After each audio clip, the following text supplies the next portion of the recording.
তো ক্লাস 9-এ তোমাদের সামনেই সেকেন্ড সামেটিভের পরীক্ষাটা আসছে। তো এর জন্য প্রস্তুতি তোমাদের এখনই নিতে হবে, কারণ এখন নয় তো কখন নয়। কারণ তোমরা যেমন জানো তোমাদের সামনেই আগস্টে সেকেন্ড সামেটিভের পরীক্ষাটা রয়েছে। তোমরা হয়তো ভাবছো যে স্যার কিছু তো পড়া হয়নি, এখন কি করব। কোনো কিছু করা লাগবে না, জাস্ট পড়াশোনায় ফোকাস করো। তো আজ আমি কিছু বিষয় নিয়ে তোমাদের সাথে আলোচনা করব। তোমাদের যেই 4th চ্যাপ্টারটা রয়েছে সেই চ্যাপ্টারের কিছু প্রশ্ন এবং কিছু টপিক নিয়ে আমি তোমাদের সাথে আজ আলোচনা করব। তো দেখতে থাকো আজকের ভিডিওটা সম্পূর্ণভাবে। তো প্রথমেই যে এটা নিয়ে আমি আলোচনা করব সেটা হচ্ছে তোমাদের প্রথমেই ভিয়েনা সম্মেলন। এই ভিয়েনা সম্মেলনটা কিন্তু খুবই ইম্পর্টেন্ট। তোমাদের পরীক্ষায় 4 থেকে 8 নাম্বারের মার্কসের মধ্যে এটা এসে বসে আছে মনে করো, কারণ এটা সেকেন্ড সামেটিভেও আসতে পারে, ফাইনালেও আসতে পারে। কারণ এটা সবথেকে গুরুত্বপূর্ণ প্রশ্নের মধ্যে একটি। এটা তোমরা স্টার মার্ক করে রাখবা। আর হ্যাঁ, যখন তোমরা এই ভিডিওটি দেখতে বসেছো তখন তোমরা বই এবং খাতা একসাথে নিয়ে বসো, যাতে সব কিছু তোমরা পয়েন্টিং করতে পারো এবং এর মধ্যে আমি কিছু তোমাদের কোয়েশ্চেন বলবো, সেইগুলো তোমরা লিখে রাখতে পারো, খাতায় নোট ডাউন করতে পারো। তো প্রথমেই যেটা আছে ভিয়েনা সম্মেলন, তোমরা সেটা 3 স্টার দিয়ে রাখো। এরপরে আছে মেটার্নিক ব্যবস্থা, এটাও তোমরা স্টার দিয়ে রাখো, কারণ এটাও 2 থেকে 4 নাম্বারের মধ্যে তোমাদের পরীক্ষা আসতে পারে। তারপরে আসে ফ্রান্স ও ইউরোপের রাজতন্ত্রের জাতীয়তাবাদের সংঘাত 1930 সালের জুলাই বিপ্লব। এই জুলাই বিপ্লব 2 থেকে 4 নাম্বারের মধ্যে তোমাদের আসতে পারে। এবং তারপরে আছে ফেব্রুয়ারি বিপ্লব 1948 খ্রিস্টাব্দের, এটাও কিন্তু তোমাদের 2 থেকে 4 নাম্বারের মধ্যে আসতে পারে। এবং তারপরে তোমাদের যেমন আছে ইটালি আছে, জার্মানি আছে, এদের কিভাবে এরা ঐক্যবদ্ধ হয়েছে এই দেশগুলি, সেইগুলো তোমরা পড়বে। এবং এইগুলো কিন্তু 4 থেকে 8 নাম্বারের মধ্যে অটোমেটিক্যালি এসে যায়, আর না হলে অন্তত কমপক্ষে 2 নম্বরে একটি টিকা তোমরা পাবে এখান থেকে। তারপরে আছে জুল ভার্নেইন, এটা একটু গুরুত্বপূর্ণ, যেটা টুকরো কথা, এটা পড়বে। তারপরে আছে বিসমার্কের রক্ত ও লৌহ নীতি, এটা 2 থেকে 4 নাম্বার মার্কসের মধ্যে তোমাদের পরীক্ষা আসবেই। তারপরে তেমন কিছু সেরকম নেই। আর আছে ভূমিদাস প্রথার অবসাদ রাশিয়ার জার দ্বিতীয় আলেকজান্ডারের। এবং আছে ক্রিমিয়ার যুদ্ধ। ক্রিমিয়ার যুদ্ধটা ততটাও গুরুত্ব না। এই আছে তোমাদের এই চ্যাপ্টারটায় মোট। এই চ্যাপ্টারটা নিয়েই আজকে আমাদের আলোচনা। তো প্রথমেই তোমাদের যেই কোয়েশ্চেনগুলো বললাম সেইগুলো তোমরা ভালোভাবে নোট ডাউন করে নাও। ভিয়েনা সম্মেলন, মেটার্নিক ব্যবস্থা, 1830-এর জুলাই বিপ্লব এবং 1848-এর ফেব্রুয়ারি বিপ্লব, এবং তার সঙ্গে জার্মানি ও ইটালির ঐক্যবদ্ধতা, বা তোমরা বলতে পারো যে দেশ যে গঠন হয়েছিল ওই দেশ দুটি সেইগুলি, এবং বিসমার্কের রক্ত ও লৌহ নীতি, যেটা সবচেয়ে ইম্পর্টেন্ট। এবং যেটা আছে এই যে রিসার্জিমেন্টো।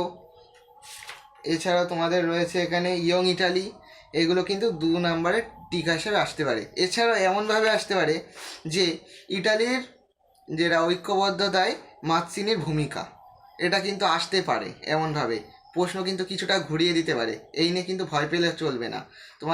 তুমি যদি দেখো যেই টপিক থেকে এটা আছে সেই টপিকের অ্যান্সারই তুমি করে আসবা, কোনো ভয় পাবে না, কারণ এটা অনেক সময় ঘুরিয়ে দেওয়ার জন্য স্যাররা এরকম দিয়ে থাকেন।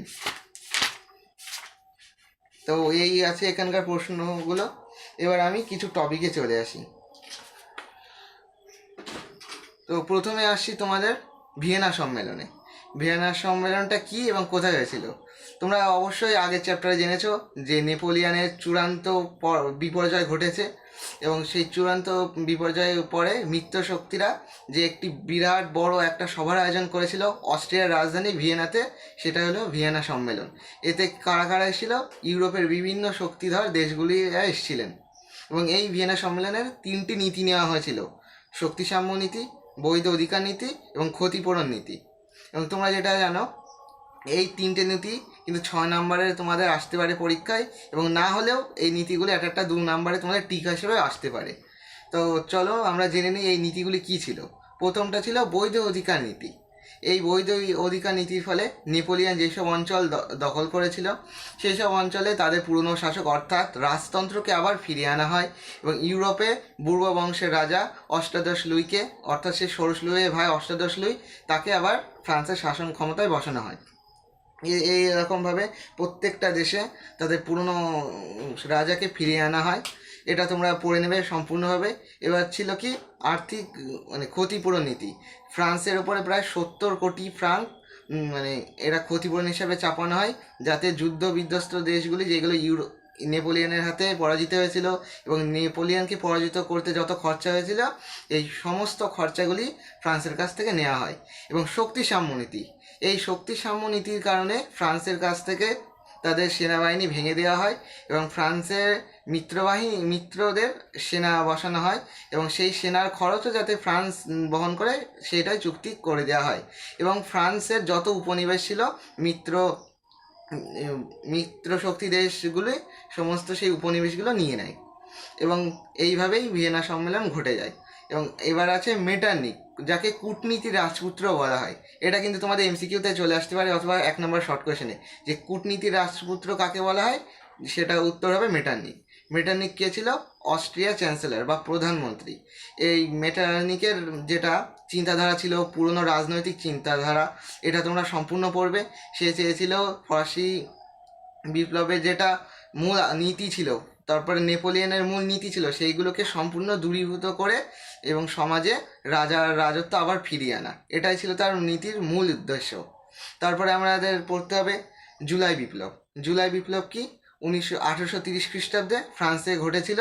এর ফলে পূর্ববংশীয় রাজার পতন ঘটে এবং নতুন একটি পার্লামেন্টের সিদ্ধান্ত মেনে অর্লিয়েন্স বংশের রাজা লুই ফিলিপকে শাসন ক্ষমতায় আনা হয় এবং এদের শাসন ক্ষমতা বিচ্ছিন্ন করা হয় 1848-এর ফেব্রুয়ারি বিপ্লবের মাধ্যমে। কারণ এনারা যেটা ভোটাধিকার নীতি ছিল সেটা সম্পত্তির মানদণ্ডকে ভোটাধিকার নীতি করে দেয়। এছাড়াও এদের বিভিন্ন খারাপ দিক ছিল।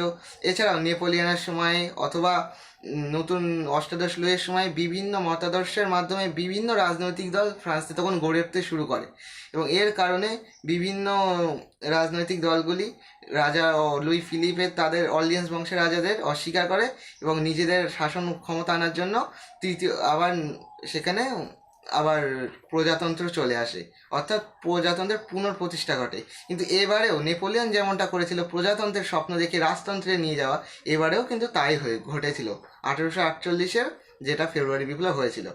এবার তারপরে চলে আসো তোমরা ক্রিমিয়ার যুদ্ধ। ক্রিমিয়ার যুদ্ধ তেমন একটা কিছু না এবং যেটা আছে এটা গুরুত্বপূর্ণ অংশ, রাশিয়ার দাসপ্রথার উচ্ছেদ। যার দ্বিতীয় আলেকজান্ডার, যে প্রথম নিকোলাসের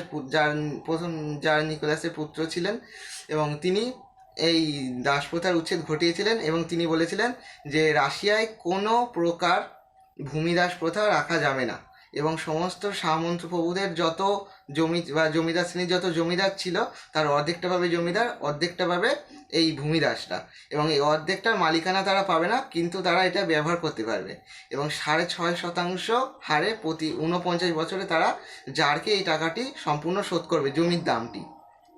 এবং জমির দাম হিসাবে যত অর্ধেকটা জমি যেই জমিদারদের চলে গিয়েছিল সেই অর্ধেক জমির দাম রাশিয়ার জার বলেন তিনি মানে সরকার থেকে তাদের দেওয়া হবে। এর জন্য বিভিন্ন কমিশন গঠন হয়, তোমরা সেগুলো ভালোভাবে পড়বে কীভাবে হয়েছিল।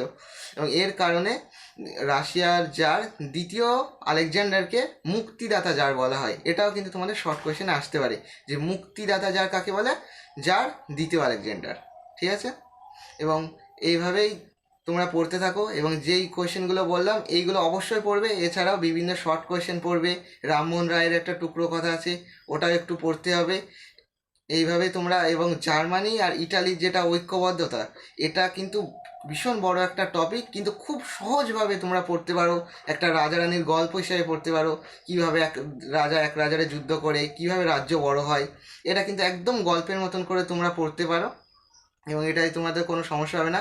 ইটালিতে কিছু যেমন রাজনৈতিক দল গড়ে উঠেছিল, ইয়ং ইটালি, কার্বোনারি আন্দোলন, এইগুলো তোমরা পড়বে। অবশ্যই মাৎসিনির ভূমিকা অপরিসীম ইটালিতে, এবং জার্মানিতে তো বিসমার্কের রক্ত লৌহ নীতি আছেই, এটা তোমরা অবশ্যই পড়বে। এবং জোলবারেইন যেটা শুল্ক সংঘ সমিতি, এটাও কিন্তু 2 নম্বরের টিকা হিসেবে তোমাদের আসতে পারে। এই ছিল আজকের ভিডিও। তো তোমরা যদি চ্যানেলে নতুন হয়ে থাকো তো চ্যানেলটিকে সাবস্ক্রাইব করতে ভুলো না এবং তোমাদের যত বন্ধু আছে তাদের কাছে প্লিজ এই ভিডিওটি শেয়ার করে দিও, কারণ তাদেরও এটি কাজে লাগতে পারে। তো আজকের ভিডিওটা এতটাই, দেখা হচ্ছে পরবর্তী কোনো ভিডিওতে।